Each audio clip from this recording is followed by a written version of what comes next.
আমার এই যে হাতে, প্রমিস কর যে কারোর কাছে হাত দিয়ে হাত পেতে টাকা পয়সা চাবি না। সত্যি সত্যি বলছি। মায়ের সাথে কাজ করবি, হ্যাঁ। ঠেলা গাড়ি চালাবি, তোদের ইসে যাই আছে আমরা সবাই মিলে তোর পাশে দাঁড়াবো। কেমন আছিস ভাই শ্রাবণ? ভালো। ভালো আছিস? সুন্দর একটা হাসি তোর মুখে। আচ্ছা ভাই, হাসির পিছনে কি কোনো দুঃখ লুকিয়ে আছে? না।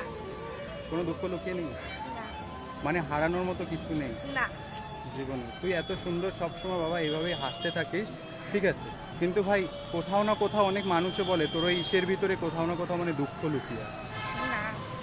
13 বছর বয়সে সবাই খেলাধুলা করে, তুই খেলিস না। তোকে দেখলাম প্রথম দিন গঙ্গার ঘাট থেকে টাকা পয়সা বের করছিস, এছাড়াও কি কিছু করিস? পয়সা চাই আর কিছু চাই। মানে রাস্তাঘাটে মানুষজনের কাছে টাকা পয়সা চায়, এটা কেন করিস তুই? হুম? মায়ের পাশে দাঁড়ানোর জন্য?